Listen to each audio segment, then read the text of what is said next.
Radio FM Magetan, Family Radio, radio keluarga Anda. Rasi 90,6 FM, radio inspiratif dan informatif. Selamat siang. Kembali lagi masih dari kawasan MT Haryono Permai 13 ya. Seperti yang sudah Rara janjikan, untuk hari ini jam 11 siang sahabat Rasi, kita bakalan ada dokter spesial yang siang kali ini sudah menemani Rara, yang akan tentunya membahas patah tulang pada anak. Nah, di sini sudah hadir ada Dr. Bambang Purwadi, SPOT dari RSUD Dr. Sayyidiman Magetan. Selamat siang, dokter. Apa kabar? Selamat siang, Mbak. Tadi kesini aman-aman saja kah? Iya, cukup panas ya Magetan akhir-akhir ini. Benar sekali dokter. Moga-moga kita dalam keadaan yang sehat semuanya, amin. Amin. Dan untuk siang ini kita bakalan ngebahas masalah patah tulang pada anak. Nah, mungkin sebelum kita ngobrol lebih lanjut, mungkin dokter mau menyapa dulu sahabat Rasi, monggo silahkan. Ya, sahabat Rasi dimanapun berada, hari ini alhamdulillah kita dapat bertemu kembali dalam acara Bincang Sehat ya. Benar. Dengan dari RSUD Dr. Sayyidiman Magetan ya. Dan saya Dr. Bambang Purwadi SPOT ditugaskan untuk mengisi acara ini. Mari kita isi dengan topik yang memang cukup menarik akhir-akhir ini. Kasus cukup banyak dan ini sering terlewatkan oleh para warga Magetan, yaitu mengenai patah tulang pada anak. Karena seperti kita ketahui, namanya anak-anak ya. Iya. Jadi apalagi dengan seiring jumlah anak-anak yang semakin banyak, kemudian aktivitas anak yang sekarang cenderung meningkat, tetapi dengan pengawasan yang biasanya diawasi oleh orang tua, sekarang banyak aktivitas di sekolah sampai siang, sore, bahkan di luar sekolah juga banyak, sehingga pengawasan dari orang tua seiring juga dengan kesibukan orang tua yang juga semakin meningkat ya. Karena menuju ke masyarakat yang modern ini sepertinya para orang tua akan lebih banyak waktunya untuk bekerja, sehingga pengawasan terhadap anak berkurang. Nah, seiring dengan hal tersebut ternyata kasus patah tulang pada anak semakin meningkat, yang seringkali ditandai dengan anak ini tiba-tiba jatuh, tidak diketahui oleh orang tuanya, dan tiba-tiba datang orang tuanya mengetahui anaknya sakit pada siku, pergelangan tangan, bahkan kaki, tapi tidak tahu kenapa. Nah, ini yang kita sebut dengan patah tulang pada anak ini. Tidak diketahui mekanismenya karena juga masih anak-anak, sehingga penting harus segera direkognisi, harus segera dikenali, karena anak-anak seperti kita ketahui masih muda, anak-anak tulangnya itu masih belum sempurna seperti dewasa, di mana pada anak-anak ini masih mengandung yang disebut dengan epiphyseal plate. Jadi tulang pada anak ini masih mudah patah disebabkan karena memang belum sempurna. Masih ada epiphyseal plate yang di situ merupakan inti dari pertumbuhan. Jadi tulang itu bisa memanjang itu karena ada epifisisnya, ada epifisis. Nah, kalau epifisis ini sampai terganggu, sehingga nanti kemungkinan kedepannya tangannya bisa bengkong, tumbuhnya menjadi tidak lurus, yang pastinya akan menimbulkan kecacatan pada usia dewasa atau remajanya. Nah, ini sangat penting karena ini nanti menyangkut mengenai bagaimana derajat kesehatan masyarakat, yang pastinya kita menginginkan bahwa generasi kita itu sehat dan kuat, karena kalau nanti kita meninggalkan generasi yang lemah, yang banyak kecacatannya, itu akan juga melemahkan bangsa dan negara Indonesia. Nah, nanti kita mulai dari bahwa patah tulang ini pada anak. Nomor satu yang penting diketahui adalah harus segera dikenali oleh orang tua. Sehingga nanti yang penting yang kita harus beritahu bahwa orang tua harus mengenali secara dini bahwa itu adalah ada gangguan di tulang. Nah, ketika orang tua mengetahui ini, ada beberapa, tidak banyak, tapi ada beberapa yang masih memiliki pengertian dan pemahaman yang kurang, sehingga sering dipijet nih. Kemudian sering dibawa ke sangkal putung ya menyebutnya. Kemudian ke dukun-dukun pijet dan sebagainya. Dan itu pastinya tidak didasari dengan ilmu, tapi didasari dengan tradisi dan kebiasaan yang belum ada dasar ilmunya. Jadi hanya turun-temurun, sehingga pastinya akan memberikan output dan juga outcome yang jelek dalam hal pengobatan. Jadi pengobatan alternatif itu juga harus kita waspadai bersama, jangan sampai menimbulkan kecacatan pada anak-anak di Indonesia, khususnya di Kota Magetan ini. Ini penting ya, nanti jadi perlu kita sadarkan bersama. Kalau ada curiga, karena yang paling mengerti dengan anak itu adalah ibu. Betul. Jadi ketika para ibu-ibu ini merasa ada yang unik. Aneh ada anaknya, segeralah dibawa ke pusat-pusat kesehatan terdekat. Bisa ke puskesmas, posyandu, atau ke rumah sakit, atau dimanapun berada. Yang penting harus ketemu dengan tenaga medis yang terlatih, bahkan yang ahli. Itu yang pertama yang harus kita pahamkan bersama kepada masyarakat di Magetan. Kemudian yang kedua yang perlu saya lanjutkan adalah ketika sudah diketahui bahwa anak-anak ini ternyata patah, nanti harus kita bedakan ini kira-kira patah biasa atau patah yang di luar dari circumstance biasa. Jadi ada kejadian-kejadian luar biasa yang memang harus mendapat perhatian khusus. Jadi kita sebagai dokter tuh kadang juga harus memiliki naluri-naluri di luar medis. Maksudnya ini anak umur 2 tahun kok dibawa oleh mbahnya misal, terus kemudian patah tulangnya kok banyak sekali, padahal anak-anak 2 tahun naik sepeda aja belum bisa. Kenapa patahnya di beberapa tempat? Nah, kita kadang naluri ilmiah kita tuh apa mungkin ini dianiaya? Apakah ada namanya child abuse? Jadi mungkin child abuse ini bisa dilakukan siapapun, bahkan oleh orang tua, keluarga dan lain-lain. Yang itu semuanya harus kita waspadai, karena pada anak-anak kembali lagi bahwa tulangnya itu belum sempurna. Sehingga kalau diperlakukan sedikit aja dia sudah patah. Nah, itu namanya child abuse, atau mungkin ada hal-hal lain yang juga harus kita waspadai. Jadi di luar hal-hal medis biasa, kita juga harus waspada mengenai hal-hal tersebut.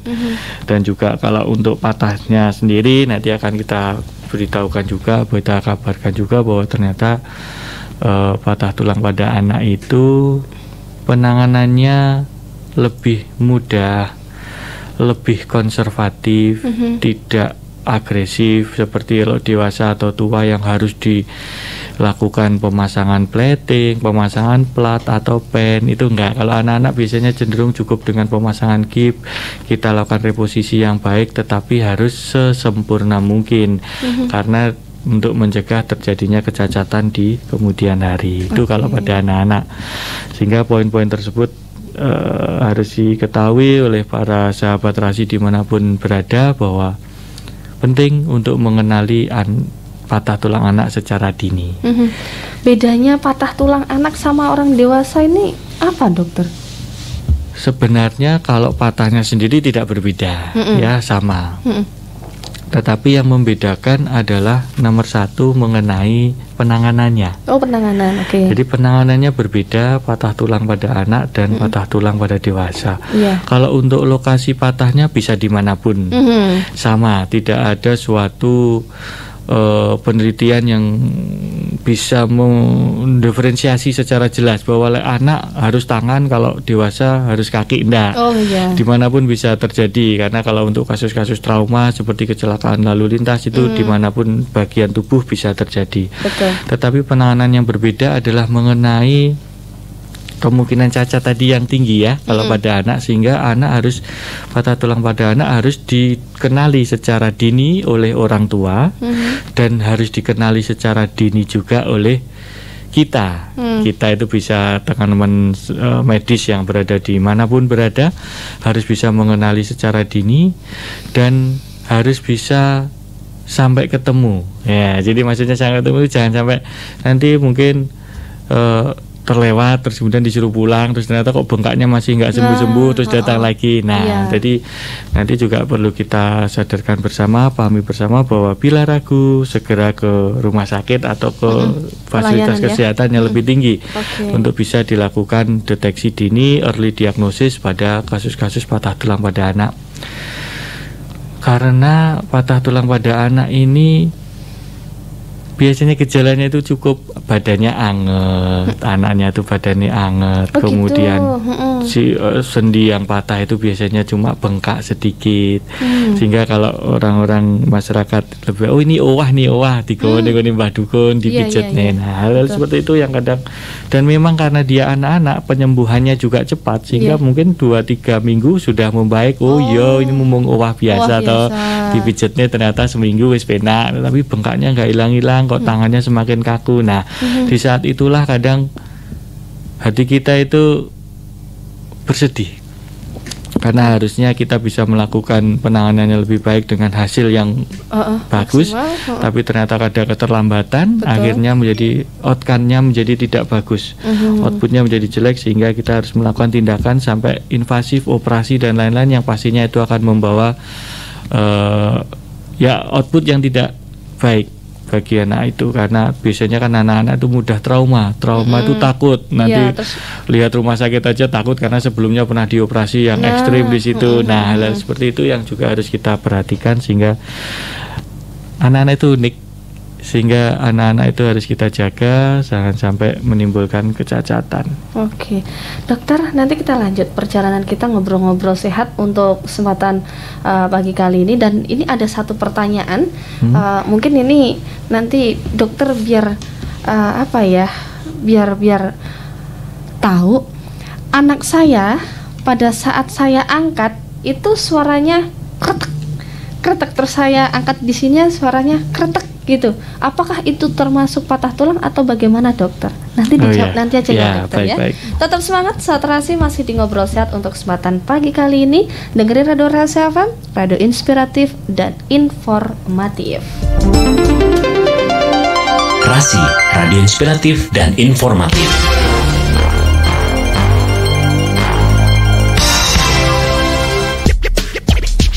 Sobat Rasi masih dari kawasan MT Haryono Permai 13 Magetan. Untuk siang kali ini di Ngobrol Sehat bareng Dokter Bambang yang tentunya ngebahas masalah patah tulang pada anak. Nah, tadi sudah ada pertanyaan ya, Dok ya, tentang masalah ketika anak diangkat bunyinya kretek. Itu apakah juga termasuk patah tulang? Matur suwun, Dokter. Monggo. Umur berapa ya kira-kira, tidak jelas ya? 1 tahunan katanya. Oh ya, baik. Jadi gini, kalau anak usia 1 tahun ya, jadi masih sangat muda. Jadi ketika diangkat masih ada bunyi kretek-kretek, itu perlu kita periksa lebih lengkap ya. Karena pastinya kalau tidak ada riwayat trauma sulit sekali untuk mematahkan tulang itu. Tetapi ketika dengan hal-hal yang kelihatan sepele atau simple itu kok sudah mulai ada kretek-kretek gitu ya, apakah mungkin patah? Bisa juga. Karena pada anak-anak yang menderita kelainan metabolik gitu ya, jadi bukan karena trauma, jadi memang karena metabolik tulangnya itu menjadi rapuh, menjadi fragile ya, menjadi seperti marble. Jadi sesuatu yang kelihatannya keras tapi kalau dipatahkan itu mudah. Itu kita sebut dengan patah karena metabolik. Itu biasanya seperti osteogenesis imperfecta atau suatu prejudice kalau usia tua. Itu sejenis kelainan genetik. Ya, bisa juga sifatnya. Jadi dia memang secara genetik tulangnya itu marble ya. Nah, hal-hal yang seperti ini harus diwaspadai. Bisa ada tanda-tanda lain, misal seperti sklera matanya atau warna putihnya mata kita itu sedikit kebiru-biruan atau biru yang ekstrim. Nah, itu juga harus kita awasi. Kemudian nanti kalau sudah mulai agak besar tuh giginya itu seperti ikan ya. Jadi giginya itu ringih-ringih ya. Kalau bahasa Jawa ini ringih-ringih, bukan gigis ya, tapi memang dia giginya ringih-ringih, kecil-kecil, lancip-lancip gitu. Nah, mungkin itu yang bisa tanda-tanda yang bisa dikenali oleh para orang tua. Terus untuk kondisi anak-anak dengan tanda-tanda seperti itu yang mengarah ke suatu osteogenesis imperfecta atau kelainan metabolik yang lain, yang hasilnya adalah suatu kelemahan tulang, itu harus anak ini harus kita perlakukan spesial. Jadi dia tidak boleh disamakan dengan anak-anak yang lain. Jadi ketika bagaimana cara menggendong, bagaimana cara mengangkat, bagaimana cara memandikan, memakaikan baju, dan lain-lain. Juga termasuk ketika anak kalau umur setahun kan sudah mulai berjalan, aktif. Dia mulai aktif untuk berjalan terantanan ya. Nah, seperti itu akan meningkatkan resiko jatuh. Ketika jatuh, kalau anak itu normal ya nggak apa-apa. Tapi ketika jatuh pada anak yang memang tulangnya sudah rentan, sudah fragile tadi, ya pastinya patah. Bahkan dipegang pun seperti yang tadi diangkat kretek-kretek. Nah, memang salah satu tanda patah adalah krepitasi, bahasa medisnya, bahasa awamnya kretek-kretek tadi. Jadi kalau digerakkan kok tangan saya kerutuk-kerutuk gitu ya dok. Nah, mungkin ini memang salah satu tanda patah, makanya perlu dievaluasi lebih lanjut. Makanya untuk pasien ini seperti ini bisa kita kenali, kita rekognisi dulu, dan nanti bisa kita tentukan bagaimana penanganan selanjutnya. Jadi sebaiknya ke dokter atau ke rumah sakit nanti untuk kita evaluasi lebih lengkap. Proses untuk sembuh untuk patah tulang anak ini berapa sih dok? Berapa lama kalau untuk anak-anak? Kalau anak-anak itu biasanya 2 kali lebih cepat daripada dewasa. Jadi hasilnya 2 kali lebih cepat tuh bila dewasa. Misal kita ambil contoh tulang panjang ya. Tulang panjang kalau pada orang dewasa, misal tulang paha gitu, sembuhnya sekitar kurang lebih 9 bulan gitu ya untuk sempurnanya. Tetapi kalau anak-anak itu biasanya jauh lebih cepat, tergantung tipe patahnya. Kalau patahnya tidak komplit, hanya sebagian gitu aja, nah biasanya 6 minggu sudah sembuh. Bahkan 3 bulan sudah sempurna. Hal-hal seperti itu tergantung umur juga. Semakin muda, semakin kecil atau semakin sedikit usianya, itu penyembuhannya akan semakin cepat. Dan semakin dewasa ditandai dengan adanya penutupan epifisis. Jadi epiphyseal plate-nya itu sudah dilihat sudah tidak terlihat epifisisnya, berarti ini sudah tulang dewasa. Itu biasanya bisa sampai antara 6 sampai 9 bulan. Tuh, jadi karena itu masalahnya adalah karena semakin mudah sembuh, makanya harus segera dikenali. Jangan sampai sembuhnya itu bengkok. Nah, karena kalau sampai sembuhnya bengkok, itu akan menimbulkan kecacatan yang pastinya akan memiliki rasa trauma kepada anak itu, baik secara psikis, psikologis. Jangan sampai menjadi bahan bulian bagi teman-teman di sekolah. Terus ini juga ada pertanyaan dari Bu Ningsih, dokter. Namanya Bu Ningsih, dokter. Saya dari masih muda suka dikata orang Jawa digrepek punggungnya atau bunyi mak kretek gitu. Apa itu berbahaya? Karena sampai sekarang saya suka minta digituin, karena pada saat itu capeknya itu terasa kayak hilang gitu dokter. Dan capeknya itu enakan gitu. Berbahayakah dokter? Monggo silakan. Jadi kebiasaan mengkretek punggung ya, biasanya gitu ya, dokter, itu tidak baik. Jadi, kenapa tidak baik? Karena memaksakan gerakan tertentu yang ekstrim sampai menimbulkan suara. Itu akan menambah trauma, kerusakan pada tulang rawan sendi. Dan itu tidak baik, dan nanti dalam 5-10 tahun akan menimbulkan gangguan sendi. Siap. Sebentar dokter, ada telepon dulu. Mungkin ini ada yang mau tanya-tanya. Halo, selamat siang.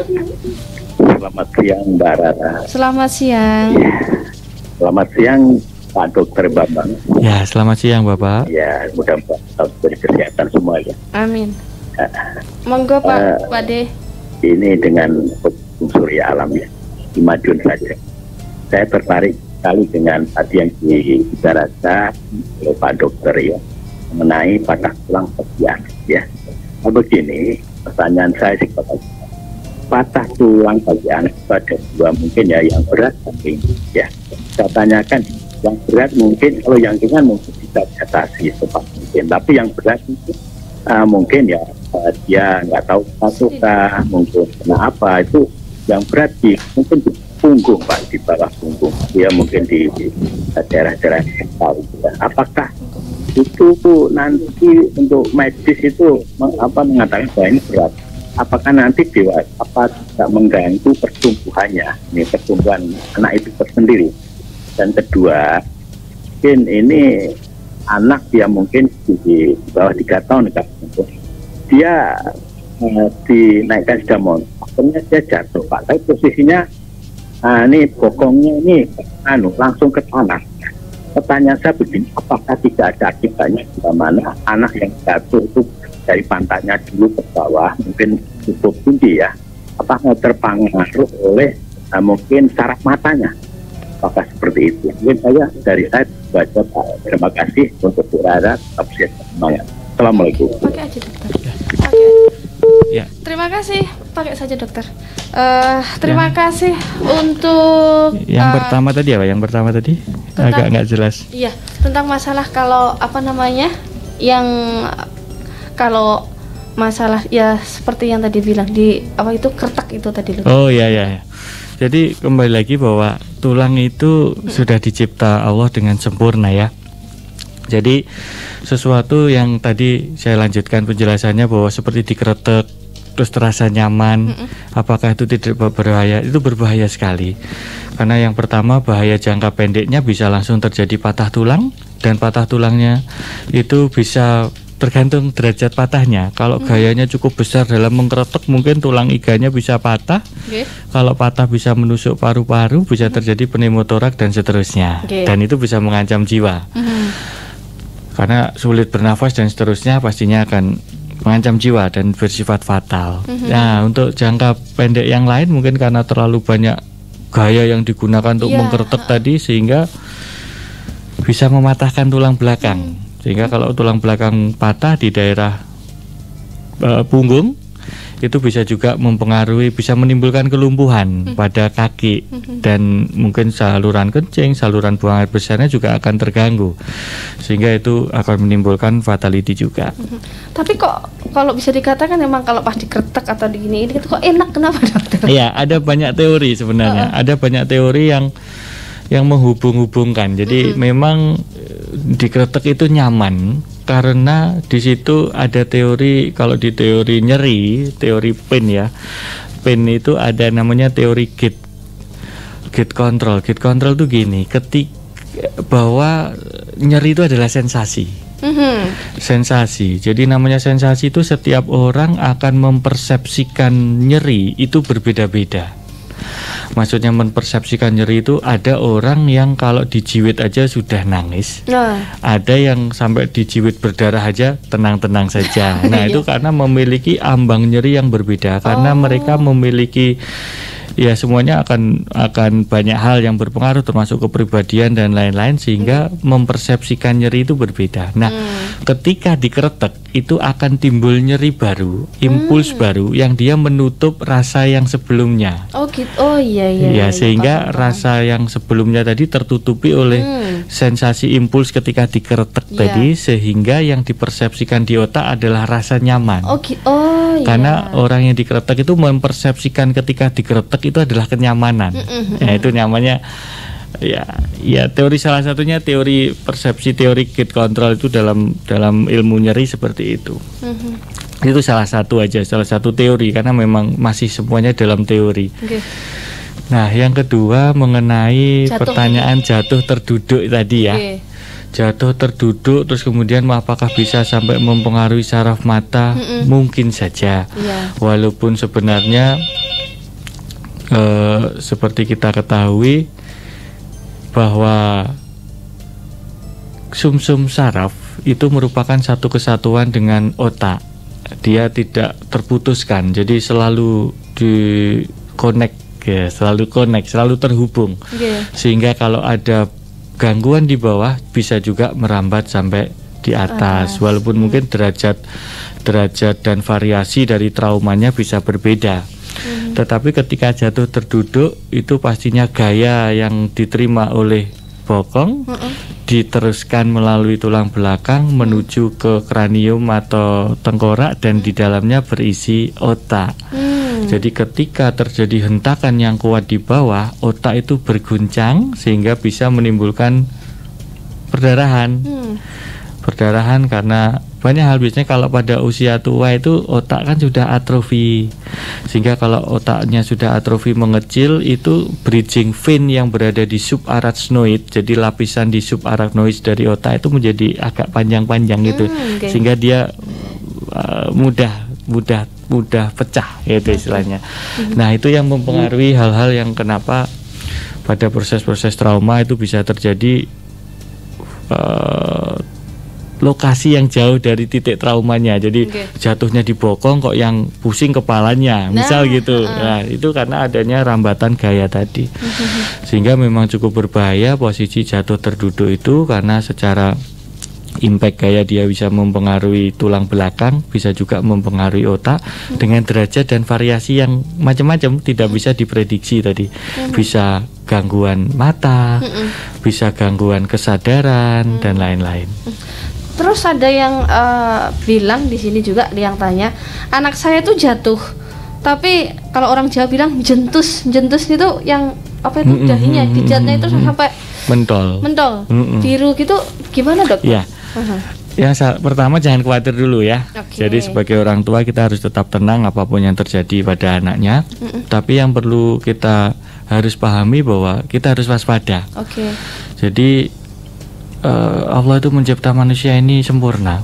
Kembali lagi bahwa anak perempuan itu batuknya, ya, dahinya itu tabula internanya itu lebih tebal dibandingkan pada laki-laki. Makanya kalau pada anak-anak perempuan itu batuknya cenderung lebih nonong dibandingkan laki-laki, karena memang dicipta tabula interna, jadi lapisan tengkorak yang dalamnya itu lebih tebal.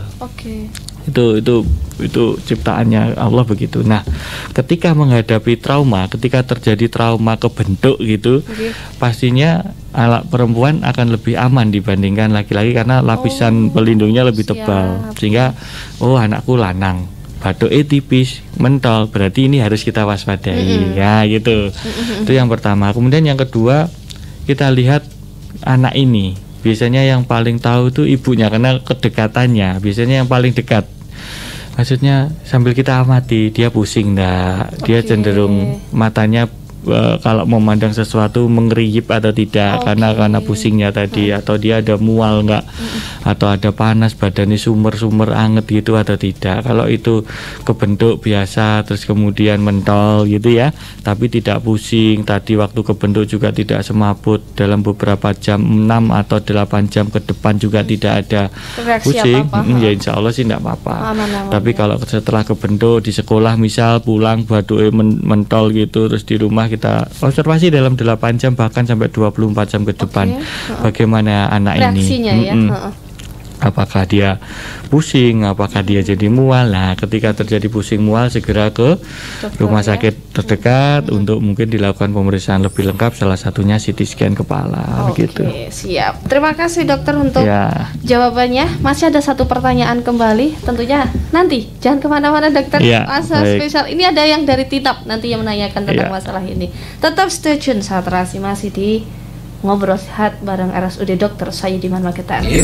Jangan lupa nonton dan dengerin Radio Rasi FM Magetan di aplikasi Express Radio dan juga di rasifm.com.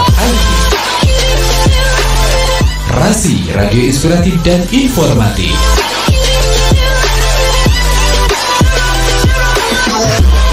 Dari kawasan MT Haryono Permai 13 Magetan. Untuk yang kali ini kita masih ngobrol sehat, tentunya ngobrolin tentang masalah patah tulang pada anak. Nah, ini ada pertanyaan dari Ibu Lilis yang dari seputaran Tinap sana. Selamat siang Pak Dokter. 3 tahun yang lalu saya itu pernah kecelakaan. Memang ada luka, tapi kaki kanan saya terasa kebas atau susah untuk jalan normal seperti dulu. Dan apakah ini berbahaya? Mungkin ini ada pertanyaan lagi dokter, boleh saya angkat ya? Iya. Selamat siang. Selamat siang, ini kembali lagi ya. Tadi pertanyaan pertama belum dijawab sama Pak Dokter ya. Begini pertanyaan, ada anak yang mungkin mengalami patah tulang belakang Pak Dokter ya. Terus itu diprediksi parah. Pertanyaan saya begini, apakah anak tersebut mengganggu pertumbuhannya enggak? Keduanya, apakah intelektual anak itu bisa terganggu? Mungkin itu saja dari saya. Oke, siap. Baik. Terima kasih untuk Om Agung ya, monggo dokter silakan. Saya jawab dulu, mumpung masih belum lupa. Jadi patah tulang pada anak, tulang belakang ya, patah tulang belakang pada anak itu apakah bisa mempengaruhi tumbuh kembang dan seterusnya? Pastinya bisa sekali. Jadi patah tulang pada anak, patah tulang belakang pada anak itu harus diterapi dengan benar. Jadi harus ditreatment dengan benar, harus dikenali bagaimana patologi kelainan patahnya dan harus dilakukan tata laksana yang sesuai. Karena patah tulang belakang ini ada yang mempengaruhi saraf, ada yang tidak. Betul. Kalau yang mempengaruhi saraf sampai menimbulkan kelumpuhan, ya pastinya harus kita terapi dengan baik, dengan benar, karena bila tidak pastinya tumbuh kembang anak ini pasti terganggu. Nanti tidak bisa berjalan normal karena kakinya lumpuh, kemudian harus menggunakan alat bantu kaki untuk berjalan, yang pastinya akan mempengaruhi tumbuh kembang. Tumbuh kembang yang dimaksud yang pertama adalah tumbuh kembang secara fisik. Tumbuh kembang secara fisik pasti akan terjadi penyesuaian, adaptasi seperti kakinya mengecil, pinggul mengecil, kemudian kekuatan kaki juga berkurang, sehingga yang dominasi biasanya tangan. Sehingga tangan akan lebih dominan, akan terjadi hipertrofi dan sebagainya, yang semuanya itu pasti merupakan satu proses adaptasi. Nah, jadi kalau patah tulang belakang pada anak harus sesegera mungkin didiagnosis dengan benar dan diterapi dengan benar, karena pastinya dia angka kecacatannya tinggi, terutama untuk kaki. Nah, selanjutnya secara tumbuh kembang secara psikologis ya, apakah bisa mempengaruhi? Pastinya bisa ya. Jangan sampai anak itu cacat, anak itu terjadi hal-hal kelumpuhan dan sejenisnya, sehingga akan mempengaruhi psikologis dan kepribadian anak itu. Pastinya kalau untuk dari segi IQ, intelligent quotientnya tidak akan terpengaruh ya, jenenge IQ itu pasti anaknya pinter akan tetap pinter, anaknya belum bisa pun bisa diulang, diajar sehingga belajar dan jadi pinter. Jadi jangan berkecil hati kalau memang ada gangguan tulang belakang, karena secara IQ tidak berpengaruh, tetapi misalnya ada di tumbuh kembang secara psikologis ya. Kemudian untuk gangguan otak, patah tulang belakang, biasanya yang paling sering mempengaruhi otak itu kalau patah tulang belakang di leher. Ya, tapi kalau untuk patah tulang di daerah punggung maupun pinggang atau yang bagian bawah yang lain jarang sekali sampai mempengaruhi kerja otak. Begitu, mungkin insya Allah begitu yang bisa kita jawab. Oke, siap. Untuk yang kedua tadi tentang masalah 3 tahun yang lalu dia tuh pernah kecelakaan. Memang ada luka dokter, tapi kaki kanan itu terasa kebas dan susah untuk jalan normal seperti dulu. Apakah itu berbahaya? Monggo silakan. Untuk berbahaya yang mengancam jiwa mungkin tidak ya. Tetapi mungkin akan menimbulkan bahaya yang seperti fungsional skillnya akan turun. Jadi fungsi-fungsi kaki itu akan berkurang. Tergantung demand sebenarnya, tergantung kebutuhan kaki itu dipakai untuk apa. Bagi seseorang yang bekerja menggunakan kaki, kalau ada gangguan di kaki pasti itu akan sangat berpengaruh. Misal begitu. Jadi ada kemungkinan banyak sekali, salah satunya luka itu mungkin bisa mempengaruhi, waktu itu menciderai saraf atau pembuluh darah atau otot itu sendiri, sehingga penyembuhannya tidak sempurna, sehingga hal-hal yang timbul kemudian biasanya memang rasa kebas. Kemudian kayak tidak sama bila dirasa kulitnya gitu ya. Tetapi itu bisa mempengaruhi otot, maksudnya bisa menimbulkan gangguan kekuatan otot, misalnya kelumpuhan ya. Bisa juga tidak. Jadi tergantung di mana letak kelainannya, letak lukanya, sehingga dari situ bisa dievaluasi kira-kira ini sarafnya cedera atau tidak ya, kira-kira pembuluh darahnya cedera enggak ya. Dari situ nanti bisa dievaluasi lebih jelas. Ini karena waktu tinggal beberapa menit saja, dokter, mungkin apa yang mau disampaikan untuk sahabat Rasi agar kita selalu waspada untuk, apalagi sekarang ini yang namanya anak-anak ya, begitu lincah, begitu aktif dalam beraktivitas, biar tidak patah tulang dan kita paham benar patah tulang itu seperti apa dan bagaimana dan harus kemana. Monggo silahkan. Ya. Jadi kembali lagi kita ke konteks bahwa patah tulang pada anak, poin pertama yang harus diperhatikan adalah orang tua harus aware, harus waspada bahwa anaknya ini ada gangguan di tulangnya.